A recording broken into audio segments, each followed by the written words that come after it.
अस्सलाम वालेकुम।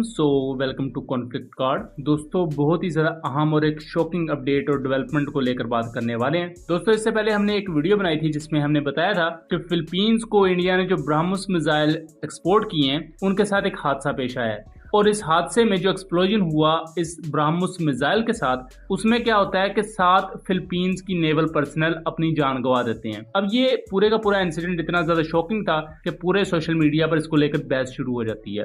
Indian side पर इस पूरे के पूरे वाक्य को मानने से इनकार किया जाता है और इंडियन साइड ये क्लेम करती है कि इसके बारे में चूंकि कोई ऑफिशियल प्रेस रिलीज या ऑफिशियल स्टेटमेंट नहीं है, तो ये पूरा वाक्य प्रोपेगेंडा है। इसको कुछ ओसेंट अकाउंट जरूर क्लेम करते हैं कि ये वाक्य हुआ है, बट इस वाक्य की जो डेट बताई जाती है कि 2 जुलाई 2024 को ये वाक्य हुआ है। उसके बाद ये मामला थोड़ा सा ठंडा पड़ जाता है। लेकिन अब रिसेंटली क्या हुआ है कि एक चाइनीज सोर्स जिसका नाम शंघाई पैंडा है, उसने भी इस पूरे के पूरे वाक्य को क्लेम किया है, जिसका स्क्रीनशॉट आप यहाँ देख सकते हैं। अब जब ये शंघाई पैंडा इसको रिपोर्ट करता है तो उसके बाद ex Indian army officer Praveen Swane वो इसके बारे में ट्वीट करते हैं और इसमें उन्होंने लिखा है कि oh what is this. Basically ये इम्प्लिसिट असर्शन आप इसे कह सकते हैं कि एक बात को मानना बगैर माने हुए। तो इसकी वजह से अब इस पर नए डाउट्स कास्ट होना शुरू हो गए हैं। ना सिर्फ चाइनीज और ये अब इंडियन ऑफिशियल की तरफ से इस पर बात की गई है, बल्कि एक फिलीपींस के ओसेंट अकाउंट ने भी इसको लेकर बात की है। उसमें उन्होंने कहा है कि ब्रह्मोस मिसाइल इंडिया को वापस किए जाने चाहिए और फिलीपींस को यहाँ इंडिया से अपने $375 मिलियन जो उन्होंने ब्रह्मोस की खरीदारी के लिए खर्च किए हैं वो वापस डिमांड करने चाहिए, बिकॉज ब्रह्मोस मिसाइल में टेक्निकल फेलियर्स की वजह से ये फिलीपींस को प्रोटेक्ट या फिलीपींस की हिफाजत करने के काबिल नहीं है। अब ये 2-3 इस तरह की चीजें रिसेंटली हुई हैं जिसको लेकर जो इंडिया का नैरेटिव था कि हमारे ब्रह्मोस मिसाइल के साथ कोई भी हादसा नहीं पेश आया, उस पर शकूक व शुबहात और ज्यादा बढ़ चुके हैं। क्योंकि इससे पहले बहुत से रिलायबल ओसेंट्स ने ये वाकया पहले ही रिपोर्ट कर दिया था कि इंडिया का ब्रह्मोस एक्सप्लोड कर गया है और उसमें 7 फिलीपींस के नेवल पर्सनल अपनी जान गंवा बैठे।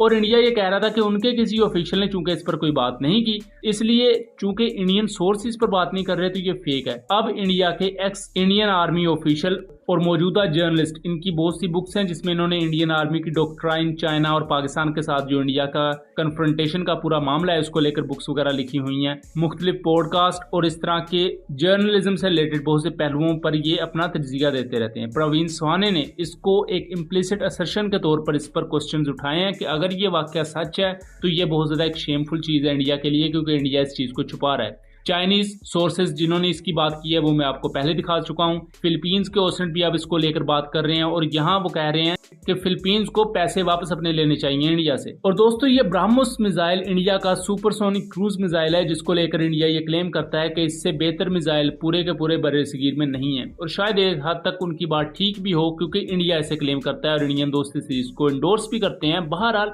ये जो रिसेंट वाकया हुआ है ये अब इतना ज्यादा शॉकिंग इस वजह से है कि इंडिया ने अप्रैल 2024 में ही तो ये ब्रह्मोस मिसाइल फिलीपींस को दिए हैं। इसे फिलीपींस की सर्विस में गए हुए अभी मैक्सिमम 2-3 महीने ही हुए हैं कि इसके साथ इतना बड़ा एक्सीडेंट हुआ है और जानी नुकसान की इतलात भी आई हैं। इससे पहले दोस्तों, इंडिया ने अपने इंडियन मेड हेलीकॉप्टर्स प्रोवाइड किए थे एक्वाडोर को, और उनमें से 4-5 के जब लगातार क्रैशेस हुए तो एक्वाडोर ने वो हेलीकॉप्टर इंडिया को वापस कर दिए थे और ये चीज ऑन रिकॉर्ड है। उसकी रिपोर्ट मैं आपको यहाँ दिखा रहा हूँ, आप खुद भी इसको गूगल पर चेकआउट कर सकते हैं। दोस्तों, इससे पहले मार्च 2022 में भी एक ब्रह्मोस मिसाइल के साथ वाकया हुआ था। ब्रह्मोस मिसाइल के बहुत से टेस्ट हुए जिसमें से कई टेस्ट कामयाब हुए, कई टेस्ट फेलियर का शिकार भी हुए। लेकिन 2022 में मार्च के महीने में पाकिस्तानी एरिया मियां चन्नू में इंडिया का ब्रह्मोस मिसाइल आकर गिरता है। ये क्रैश लैंडिंग थी जिसके बारे में इंडिया बाद में ऑफिशियली एक्नॉलेज करता है कि उनका ब्रह्मोस मिसाइल मिसफायर हुआ है और इसको लेकर इंडियन मिलिट्री अपने ऑफिशियल्स को सैक कर देती है। उनको उनकी नौकरियों से मुअत्तल कर दिया जाता है बिकॉज इसमें उनकी नाअहली थी, जिसकी वजह से मिसाइल मिसफायर हुआ और उसने अपना कोर्स चेंज करके पाकिस्तानी एरिया में गिरा।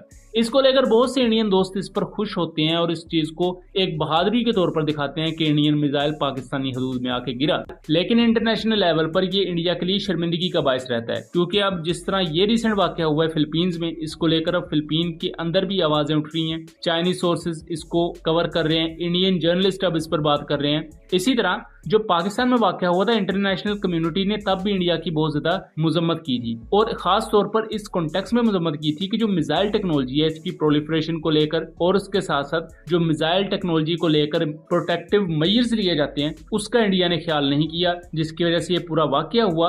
और इस वाकये में अगर इंडिया लेटर ऑन इस अपनी गलती को ना मानता तो दो न्यूक्लियर आर्म्ड कंट्रीज कन्फ्रंटेशन की तरफ भी जा सकती थी। इसलिए जो पाकिस्तान में मिसाइल गिरा था उसे इंडियन दोस्तों को एज अ बहादुरी के तौर पर कम और इंटरनेशनल लेवल पर जो एक स्टांस बनता है कि वो एक शर्मिंदगी वाला वाकया है, जिसमें इंडिया ये इनडायरेक्टली क्लेम करता है कि हाँ उनसे मिसाइल मिसफायर हुआ, यानी कि इंडिया के जो मिसाइल टेक्नोलॉजी है उसमें बहुत से ऐसे सुकम और बहुत से ऐसे लूप होल्स हैं जिन्हें इंडिया को कवर करने की जरूरत है। सो ये था एक एनालिसिस। उम्मीद करता हूँ चीजें क्लियर रही होंगी। वीडियो को ज्यादा से ज्यादा शेयर कीजिएगा ताकि इस आगाही को आगे फैलाया जा सके। मिलेगा अगली वीडियो में, तब तक के लिए अल्लाह हाफिज।